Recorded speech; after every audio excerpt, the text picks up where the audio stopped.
Don మీడియాకు స్వాగతం. మన దేశంలో భయంకరమైన చట్టం ఉంది, మీకు తెలుసా? మన దేశంలో భయంకరమైన చట్టం ఉంది, మీకు తెలుసా? అదే వక్ఫ్ బోర్డు చట్టం. ఇది కాంగ్రెస్ ప్రభుత్వం జమానాలో వచ్చింది. ఈ చట్టం వల్ల ఎటువంటి నష్టం జరుగుతుందో, ఎంత ప్రమాదమో తెలుసుకోవాలి అంటే వీడియో చివరి వరకు చూడండి.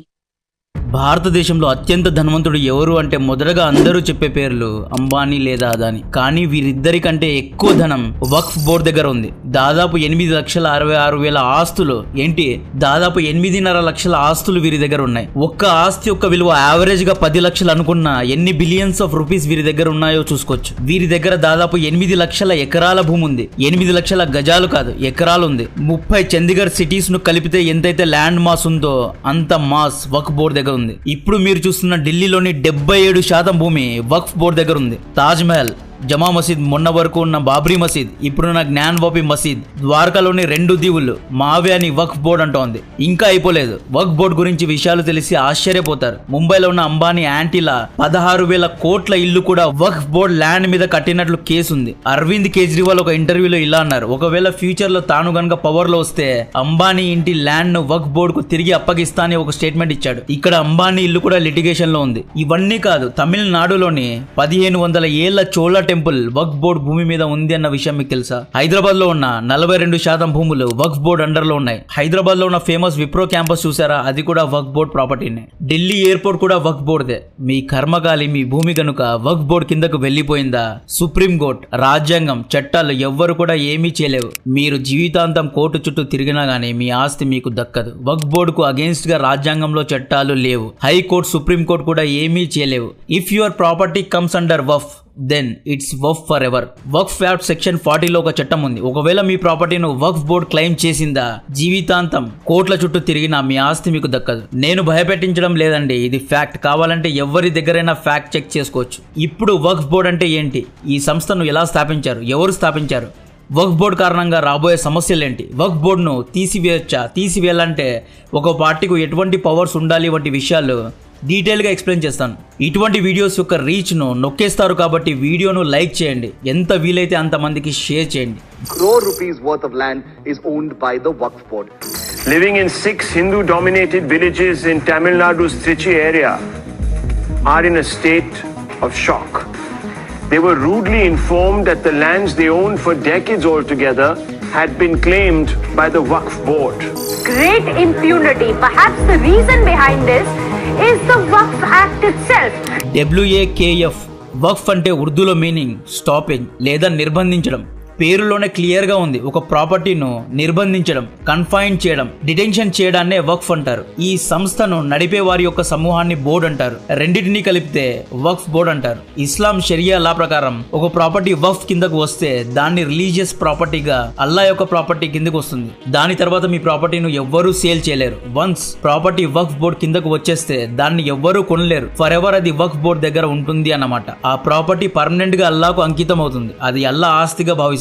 కట్ చేస్తే ఢిల్లీ సుల్తానేట్ టైం పీరియడ్ లో అంటే 1210 CE లో ఢిల్లీ సుల్తాన్ మౌజుద్దీన్ సామ్ గోవర్ భారత భూములను తన సొంత మనుషులకు దానంగా ఇచ్చాడు. ఈ క్రమంలోనే ఆ సుల్తాన్ ఢిల్లీ రాజ్యంలోని 2 విలేజెస్ ను జమా మసీద్ ముల్తాన్ కు రాసి ఇచ్చాడు. తర్వాతి రోజుల్లో వేరువేరు ముస్లిం ఆక్రమకారులు భారతదేశాన్ని పాలించసాగారు. వాకీఫ్ అనే వ్యక్తి వక్ఫ్ బోర్డును స్థాపించాడు. ఒకప్పుడు వక్ఫ్ బోర్డు అనేది ఒక చారిటబుల్ ట్రస్ట్ లాగా ఉండేది. ఇస్లామిక్ రాజులు ఎన్నో ప్రాపర్టీస్ ను, ఎన్నో భూములను వక్ఫ్ బోర్డుకు దానం చేసేవారు. ఈ విధంగా వక్ఫ్ ఖాతాలో ఆస్తులు యాడ్ అవుతూ వచ్చాయి. లేట్ 19th సెంచరీలో భారత్ పైన బ్రిటిష్ పాలన ఉన్నప్పుడు వక్ఫ్ బోర్డు పైన లండన్ ప్రైవీ కోర్టులో ఒక కేసు వేశారు. ఏమని కేసు వేశారు అంటే వక్ఫ్ బోర్డు చేసేది అన్కాన్స్టిట్యూషనల్, ఇది కరెక్ట్ కాదని కేసు వేశారు. ఈ వక్ఫ్ బోర్డును తీసివేయాలని కేసు వేశారు. 4 జడ్జీల బెంచ్ ఈ కేసును విని వక్ఫ్ బోర్డును ఇన్వాలిడ్ గా ధృవీకరించి ఒక తీర్పు ఇవ్వడం జరిగింది. బట్ ఈ తీర్పును అప్పటి కంబైన్డ్ ఇండియాలో ఉన్న ముస్లింస్ ఒప్పుకోలేదు. ముసల్మాన్ వక్ఫ్ వ్యాలిడేటింగ్ యాక్ట్ ఆఫ్ 1913 అనే చట్టం వక్ఫ్ బోర్డును కాపాడింది. బ్రిటిష్ మన పైన ఆక్రమణ చేసింది కాబట్టి అప్పట్లో హిందూస్, ముస్లింస్ ఇద్దరు బ్రిటిష్ కు అగేన్స్ట్ గా ఉండేవారు కాబట్టి ఆబ్వియస్ గా ఆ సమయంలో బ్రిటిష్ తీర్పును ఎవరు యాక్సెప్ట్ చేయలేరు. సో ఈ విధంగా వక్ఫ్ బోర్డు 1947 వరకు కొనసాగింది. 1947 పార్టీషన్ తర్వాత హిందూ, ముస్లింస్, సిఖ్స్ ఇలా చాలా మంది పాకిస్తాన్ నుండి ఇండియాకు వచ్చారు. వీళ్ళు ఇండియాకు వచ్చినప్పుడు పాకిస్తాన్లో ఉన్న వారి యొక్క ప్రాపర్టీస్ను, వారి యొక్క ఇళ్లను, వారి యొక్క షాపులపైన పాక్ ప్రభుత్వం అధికారం తీసుకుంది. అంటే పాక్ ప్రభుత్వం వారి యొక్క భూములను తీసుకుంది అన్నమాట. At the same time India నుండి కూడా కొంతమంది ముస్లిమ్స్ పాకిస్తాన్కు వెళ్లారు. వాళ్ళ యొక్క ఇళ్లను ఇండియన్ గవర్నమెంట్ తీసుకోవాలి కదా, కానీ ఇండియన్ గవర్నమెంట్ తీసుకోలేదు. ఆ భూములను ఇండియన్ గవర్నమెంట్ వక్ఫ్ బోర్డుకు అప్పగించింది అన్నమాట. ఈ విధంగా వక్ఫ్ బోర్డు దగ్గర ఇండియా నుండి పాకిస్తాన్కు వెళ్ళిన వారి యొక్క షాప్స్, వారి యొక్క ఇల్లు, వారి యొక్క అగ్రికల్చర్ ల్యాండ్స్ మొత్తం వక్ఫ్ బోర్డు ఖాతాలో చేరాయి. 1954లో నెహ్రూ గారు వక్ఫ్ బోర్డును సెంట్రలైజ్ చేశారు. వక్ఫ్ యాక్ట్ 1954ను అమలు చేశారు. ఇంకా బాగా అడ్మినిస్టర్ చేసే చట్టాలు ఇచ్చారు. వక్ఫ్ యొక్క మెయిన్ బ్రాంచ్ను ఢిల్లీలో ఉంచి ప్రతి ఒక్క రాష్ట్రంలో ఒక్కొక్క సబ్ బ్రాంచ్ను ఓపెన్ చేయించారు. వక్ఫ్ బోర్డు ఆంధ్రప్రదేశ్, వక్ఫ్ బోర్డు తమిళనాడు, వక్ఫ్ బోర్డు కర్ణాటక, ఇలా డిఫరెంట్ బ్రాంచెస్ను ఓపెన్ చేశారు అనమాట. దీని తర్వాత వక్ఫ్ అడ్మినిస్ట్రేషన్ అంటే పరిపాలన ఇంకా స్ట్రాంగ్ అయింది. 1964లో అప్పటి ప్రభుత్వం వక్ఫ్ బోర్డును స్టాట్యుటరీ బాడీగా నియమించింది. స్టాట్యుటరీ బాడీ అంటే నాన్ కాన్స్టిట్యూషనల్ బాడీ. అంటే ఈ వక్ఫ్ బోర్డుకు రాజ్యాంగంలో ఉన్న చట్టాలకు ఎటువంటి సంబంధం ఉండదు. ఇది ఒక ఇండిపెండెంట్ బాడీగా ఉంటుంది. రాజ్యాంగానికి అతీతంగా వక్ఫ్ బోర్డుకు స్పెషల్ రైట్స్ ఇచ్చారు, స్పెషల్ చట్టాలు ఇచ్చారు. దీన్ని సింపుల్గా ఎక్స్ప్లెయిన్ చేస్తే హిందూ టెంపుల్స్ ఉన్నాయి, దీన్ని ప్రభుత్వం కంట్రోల్ చేస్తుంది. ప్రభుత్వం కంట్రోల్ చేయడం అంటే మన రాజ్యాంగం యొక్క చట్టాలు కంట్రోల్ చేస్తాయి అన్నమాట. టెంపుల్స్లో ఏదైనా లిటిగేషన్స్ వస్తే ఫస్ట్ డిస్ట్రిక్ట్ కోర్ట్, ఆ తర్వాత హైకోర్టు, ఆ తర్వాత సుప్రీం కోర్ట్ ఇన్వాల్వ్ అవుతాయి. కానీ వక్ఫ్ బోర్డు ఒక సపరేట్ బాడీ, దీన్ని ప్రభుత్వం కంట్రోల్ చేయదు, సుప్రీం కోర్ట్ కంట్రోల్ చేయదు. అందుకే ఇంతకుముందు చెప్పా కదా, మీ ఆస్తి ఒకవేళ గనుక కర్మకాలి వక్ఫ్ బోర్డు కిందకు వచ్చిందా, మీరు జీవితాంతం కోట్ల చుట్టూ తిరిగినా మీ ఆస్తి మీకు దక్కదు. 1991లో తీసుకొచ్చిన ప్లేసెస్ ఆఫ్ వర్షిప్ యాక్ట్ వక్ఫ్ యొక్క శక్తిని రెట్టింపు చేసి పడేసింది. 1991 ప్లేసెస్ ఆఫ్ వర్షిప్ యాక్ట్ ఏమంటుంది అంటే 1947 ఆగస్ట్ 15 కంటే ముందు హిందూ టెంపుల్ని కూల్చి మసీద్గా మార్చారు అనుకోండి, అటువంటి మసీద్ను తిరిగి టెంపుల్గా మార్చే హక్కు ఈ చట్టం ఇవ్వదు. అంటే అది మసీద్ లాగానే ఉండిపోవాలి. 1947 కంటే ముందు ఒక చర్చ్ను కూల్చి గురుద్వారాగా మార్చారు అనుకోండి, అటువంటి గురుద్వారాలను కూడా చర్చ్ లాగా తిరిగి మార్చకూడదు అని చట్టం అంటుంది. ఈ యాక్ట్లో బాబ్రీ మసీద్ మరియు హిస్టారికల్ టెంపుల్స్ను మినహాయించారు. రామ్ మందిర్ యాక్ట్ కిందకు రాదు. సో 1991 యాక్ట్ ప్రకారం 1947 కంటే ముందు ధ్వంసం చేసి మసీద్గా మార్చిన ఆస్తులన్నీ వక్ఫ్ బోర్డు కిందకు వచ్చేసాయి. ఉదాహరణకు ద్వారకా, జ్ఞాన్వాపి మసీద్ వక్ఫ్ బోర్డు ఆస్తులే. సో దీంతో వక్ఫ్ బోర్డు ఇంకా స్ట్రాంగ్ అయింది, ఆస్తులను పెంచుకుంటూ పోయింది. 1995లో సెక్షన్ 3 అనే యాక్ట్ వక్ఫ్ బోర్డును సూపర్ పవర్ను చేసింది. ఈ యాక్ట్ ఏమంటుంది అంటే, ఈ చట్టం ఏమంటుందంటే, ఒకవేళ ఒక ప్రాపర్టీ వక్ఫ్ బోర్డుకు చెందింది అని అనిపిస్తే, జస్ట్ వక్ఫ్ బోర్డు అధికారులకు ఈ ప్రాపర్టీ మనదే అని అనిపిస్తే, ఎటువంటి ఆధారాలు, ఎటువంటి ప్రూఫ్స్ చూపించకుండా వక్ఫ్ బోర్డు ఆ ప్రాపర్టీను స్వాధీనం చేసుకోవచ్చు. ఎటువంటి ప్రూఫ్స్ కానీ ఎటువంటి ఆధారాలు కానీ అవసరమే లేదు. వక్ఫ్ బోర్డుకు అగేన్స్ట్గా మీరు కేసు వేయాలి అనుకుంటే హైకోర్టు, డిస్ట్రిక్ట్ కోర్టు, సుప్రీం కోర్టుకు వెళ్ళకూడదు. వక్ఫ్ సెక్షన్ 85 ప్రకారం, అంటే వక్ఫ్ సెక్షన్ 85 చట్టం ప్రకారం వక్ఫ్ బోర్డు యొక్క ట్రిబ్యునల్ కోర్టుకే వెళ్ళాలి. అంటే వక్ఫ్ బోర్డు యొక్క సపరేట్ కోర్టుకు వెళ్ళాలి. వక్ఫ్ ట్రిబ్యునల్ కోర్టు ఇచ్చే తీర్పే ఫైనల్. ఈ తీర్పును మీరు సుప్రీం కోర్టుకు వెళ్ళి ఛాలెంజ్ చేయలేరు. పొద్దున లేస్తే సెక్యులరిజం, ఈక్వాలిటీ, కాన్స్టిట్యూషన్ అని మాట్లాడే మనం దీనికంటే అన్కాన్స్టిట్యూషనల్ ఉందా అనేది మనకు మనమే ప్రశ్నించుకోవాలి. వక్ఫ్ అనేది ఒక సపరేట్ స్టాచ్యుటరీ బాడీ. కాశ్మీర్లో ఎలాగైతే ఒకప్పుడు ఆర్టికల్ 370, 35A అనే సపరేట్ చట్టాలు ఉండేవో, ఈ చట్టాలు ఎలాగైతే కాశ్మీర్కు సపరేట్ పిఎంను, సపరేట్ ఫ్లాగ్ను, సపరేట్ రాజ్యాంగాన్ని పెట్టుకునే హక్కును ఇచ్చిందో, వక్ఫ్ బోర్డు కూడా సేమ్ టు సేమ్ అలాగే ఉంటుంది. వక్ఫ్ ఎవ్వరికీ భయపడదు. వక్ఫ్ సుప్రీంకోర్టు అంటే ఎవరు అంటుంది. ఇస్లామిక్ దేశంలో కూడా ఇటువంటి వక్ఫ్ బోర్డు చట్టం లేదు. పాకిస్తాన్లో కూడా ఇటువంటి ఒక చట్టం లేదు. ఈక్వాలిటీ గురించి మనం మాట్లాడుతున్నాం కదా, ముస్లిమ్స్ కోసం వక్ఫ్ బోర్డు ఉన్నప్పుడు హిందువుల కోసం హిందూ బోర్డు ఉండాలి, క్రిస్టియన్స్ కోసం క్రైస్ట్ బోర్డు ఉండాలి, సిక్కులు అండ్ జైన్ల కోసం సిక్ అండ్ జైన్ బోర్డ్స్ ఉండాలి, పార్సీలు, ఇండియాలోనే అత్యంత మైనారిటీ ఉన్న పార్సీలకు పార్సీ బోర్డు ఉండాలి. ఇవన్నీ ఎందుకు లేవు? 1947 నుండి 2014 వరకు ఎక్కువగా కాంగ్రెస్ పాలన ఉండేది. 2014 నుండి 2024 వరకు బీజేపీ పాలన ఉంది. ఈ ఇద్దరు నాయకులకు వక్ఫ్ బోర్డు చేస్తున్న అన్కాన్స్టిట్యూషనల్ పద్ధతులు గుర్తుకు రాలేదా? ఎందుకని ఎవ్వరూ దీని గురించి మాట్లాడడం లేదు? ఎందుకంటే వక్ఫ్ బోర్డు అనేది చాలా పవర్ఫుల్ కాబట్టి. సుప్రీం కోర్టును చూసి పెద్ద పెద్ద నాయకులు భయపడతారు. అటువంటిది ఎందుకని ఇంతవరకు ఎవ్వరు వక్ఫ్ బోర్డు గురించి మాట్లాడరు? రీసెంట్గా తమిళనాడు రాష్ట్రానికి చెందిన ఒక హిందూ ఫార్మర్ తన కూతురి పెళ్లి కోసం తన భూమిని అమ్మడానికి రిజిస్టర్ ఆఫీస్కు వెళ్ళాడు. రిజిస్టర్ ఆఫీస్ అధికారి, నువ్వు ఈ భూమిని అమ్మలేవు, ఇది వక్ఫ్ బోర్డుకు చెందిన ప్రాపర్టీ అన్నాడు. షాక్ అయిపోయిన ఆ ఫార్మర్ కోర్టుకు వెళ్ళాడు.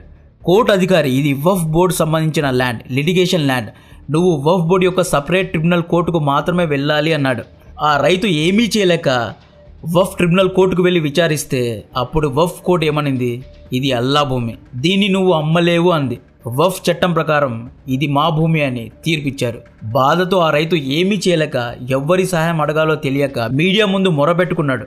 ఎందుకు అంటే వక్ఫ్ ట్రిబ్యునల్ కోర్టు డిసిషన్ను సుప్రీంకోర్టులో ఛాలెంజ్ చేయలేం కాబట్టి. ఏమీ చేయలేక మీడియా ముందుకు వెళ్ళాడు. అప్పట్లో మీడియా దీన్ని ఒక పెద్ద ఇష్యూ చేసింది. తర్వాత మీడియా వక్ఫ్ పెద్దలను ఇంటర్వ్యూ చేసి అడిగింది, ఎందుకయ్యా ఇటువంటి పేద రైతు యొక్క భూమిని లాక్కున్నావు అని అడిగితే అప్పుడు ఆ వక్ఫ్ పెద్దలు ఏమన్నారు అంటే, తమిళనాడులోని చాలా విలేజెస్ వక్ఫ్ ప్రాపర్టీ కిందకు వస్తాయి. అంతెందుకు 1500 ఏళ్ల చోళ టెంపుల్ కూడా వక్ఫ్ ప్రాపర్టీనే అని ఒక సెన్సేషనల్ స్టేట్మెంట్ ఇచ్చాడు. దీని తర్వాత అందరి ఫ్యూజులు ఎగిరిపోయాయి. దీంతో ఈ ఇష్యూ పెద్ద హైలైట్ అయింది. 1947 పార్టీషన్ తర్వాత పాకిస్తాన్ నుండి ఇండియాకు వచ్చిన వారి భూములను పాక్ ప్రభుత్వం రెఫ్యూజీలకు ఇచ్చింది. కానీ ఇండియా నుండి పాకిస్తాన్కు వెళ్లిన వారి భూములను ఇండియా కూడా రెఫ్యూజీలకే ఇవ్వాలి. కానీ ఇండియా రెఫ్యూజీలకు ఇవ్వలేదు. రెఫ్యూజీలు అంటే పాక్ నుండి ఇండియాకు వచ్చిన ముస్లిం శరణార్థులకు ఇవ్వలేదు, వక్ఫ్ బోర్డుకు ఇచ్చింది. వక్ఫ్ బోర్డు కారణంగా హిందువులు ఒకటే కాదు, ముస్లిమ్స్ కూడా నష్టపోయారు. ఇది హిందూ, క్రిస్టియన్, సిక్కుల సమస్య కాదు. ముస్లిమ్స్ కూడా ఎన్నో ఎకరాల భూములను వక్ఫ్ బోర్డుకు ఇచ్చేశారు. ఉదాహరణకు వక్ఫ్ బోర్డు పెద్దలకు అస్లాం అనే వ్యక్తితో శత్రుత్వం ఉంది. ఆ పెద్ద ఏం చేస్తాడు, అస్లాం యొక్క షాప్ ను వక్ఫ్ బోర్డుకు రాసిస్తాడు. అప్పుడు అస్లాం ఏం చేయగలడు, ఏమీ చేయలేడు. కోర్టుకు వెళ్ళలేడు, సుప్రీం కోర్టుకు వెళ్ళలేడు. వక్ఫ్ బోర్డు ట్రిబ్యునల్ కోర్టుకు వెళ్ళాలి. వక్ఫ్ బోర్డు పెద్దలందరూ ఒక్కరే కాబట్టి అస్లాంకు అగేన్స్ట్గా తీర్పు వస్తుంది. సో అస్లాం తన షాప్ను కోల్పోవాల్సి వస్తుంది. ఎందుకంటే దీన్ని పర్సనల్ గ్రడ్జెస్కు అగేన్స్ట్గా వాడుకోవచ్చు. వీళ్ళు సింపుల్గా తమ శత్రువులను కూడా భయపడిస్తారు. ఇటువంటి ఉదాహరణలు ఎన్నో ఉన్నాయి. ఉత్తరప్రదేశ్లోని ఒక లోకల్ బరియల్ గ్రౌండ్ను వక్ఫ్ బోర్డు ఒక లోకల్ పొలిటీషియన్కు అమ్మేసింది. దీంతో అక్కడి ముస్లిం ప్రజలు వక్ఫ్ బోర్డు పైన నిరాశను వ్యక్తపరిచారు. అల్లా యొక్క ప్రాపర్టీ అని చెప్పి వక్ఫ్ బోర్డు ల్యాండ్ ను కూడా అమ్మేస్తుంది, డబ్బులకు ల్యాండ్స్ ను అమ్మేస్తుంది. తమిళనాడులో ఉన్న 400 ఎకరాల 14 హిందూ విలేజెస్ వక్ఫ్ బోర్డు కంట్రోల్లో ఉన్నాయి. అండ్ 1500 ఏళ్ల చోళా టెంపుల్ ల్యాండ్ ను వక్ఫ్ బోర్డు మా ప్రాపర్టీ అంటుంది. సో ఇప్పటికైనా సుప్రీంకోర్టు జడ్జీలు, రాజకీయ నాయకులు ముందుకు వచ్చి వక్ఫ్ బోర్డును రాజ్యాంగంలో చేర్చాలి. వక్ఫ్ బోర్డును స్టాట్యూటరీ బాడీ నుండి తీసివేసి రాజ్యాంగం కిందకు తీసుకురావాలి. ఒకవేళ ఎవరికైనా వక్ఫ్ బోర్డుతో ల్యాండ్ లిటిగేషన్స్ ఉంటే ఆ వ్యక్తికి సుప్రీంకోర్టు, హైకోర్టుకు వెళ్లే అవకాశం ఇవ్వాలి. వక్ఫ్ క్రిమినల్ కోర్టులో వన్ సైడ్ తీర్పు ఉంటుంది. అదే సుప్రీంకోర్టు, హైకోర్టులో రెండు పక్షాల వాదోపవాదాలు వింటారు. అండ్ తీర్పు అనేది న్యూట్రల్ గా ఉంటుంది. ఎవరి పక్క న్యాయం ఉంటే వారి దగ్గరే తీర్పు ఉంటుంది. రాజకీయ నాయకులు అపీజ్మెంట్ పాలిటిక్స్ ను వదిలేసి ఇకనైనా దీన్ని కాన్స్టిట్యూషనలైజ్ చేయాలి. ఎందుకంటే హిందూస్ లో, క్రిస్టియన్స్ లో, సిక్స్ లో, పార్సీస్ లో ఇటువంటి వక్ఫ్ బోర్డు లేవు. ఓన్లీ ముస్లిమ్స్ కు మాత్రమే ఉన్నాయి. ఇది అన్కాన్స్టిట్యూషనల్, ఇది ఈక్వల్ కాదు. రేపొద్దున వక్ఫ్ బోర్డు ఇంకా స్ట్రాంగ్ అయిపోతే ఎవరి భూమైనా లాక్కోవచ్చు. ఎందుకంటే ఎటువంటి ప్రూఫ్స్ లేకుండా వక్ఫ్ భూములను క్లెయిమ్ చేయొచ్చు. ఇది వక్ఫ్ బోర్డుకు ఉన్న స్పెషల్ రైట్. తన శత్రువుల ల్యాండ్ ను కూడా వక్ఫ్ బోర్డు లాక్కోవచ్చు. ఇది కరెక్ట్ కాదు. ఇప్పటికైనా ప్రభుత్వాలు, పెద్దలు, సుప్రీంకోర్టు, హైకోర్టు జడ్జిలు అందరూ కూర్చొని, లేకపోతే దీని గురించి ఒక కమిషన్ వేసి విచారించి దీని గురించి ఒక సొల్యూషన్ తీసుకురావాలి. ఇక్కడ వక్ఫ్ బోర్డు ప్రాపర్టీస్ అన్ని లాక్కోండి అని చెప్పడం లేదు. వక్ఫ్ బోర్డు చట్టాలను రాజ్యాంగంలో కలపాలి. వక్ఫ్ బోర్డును హైకోర్టు, సుప్రీంకోర్టు కిందకు పెట్టాలి. సో కాంటెంట్ నచ్చితే వీడియోను లైక్ చేయండి. ఇటువంటి వీడియోస్ ను యూట్యూబ్ నొక్కేస్తుంది కాబట్టి ఎంత వీలైతే అంత మందికి షేర్ చేయండి. ఎంత వీలైతే అన్ని లైక్స్ కొట్టండి, కామెంట్స్ పెట్టండి. అప్పుడే వీడియో ఒక రీచ్ పెరుగుతుంది. సో కాంటెంట్ నచ్చితే వీడియోను లైక్ చేయండి, ఛానల్ను సబ్స్క్రైబ్ చేసి అందరికీ షేర్ చేయండి. జై హింద్. విశ్వసనీయ వార్తల సమాహారమే మన డాన్ మీడియా. మరిన్ని వార్తల కోసం మన డాన్ మీడియా ఛానల్ను సబ్స్క్రైబ్ చేయండి. మరికొందరితో చేయించండి. ధన్యవాదములు.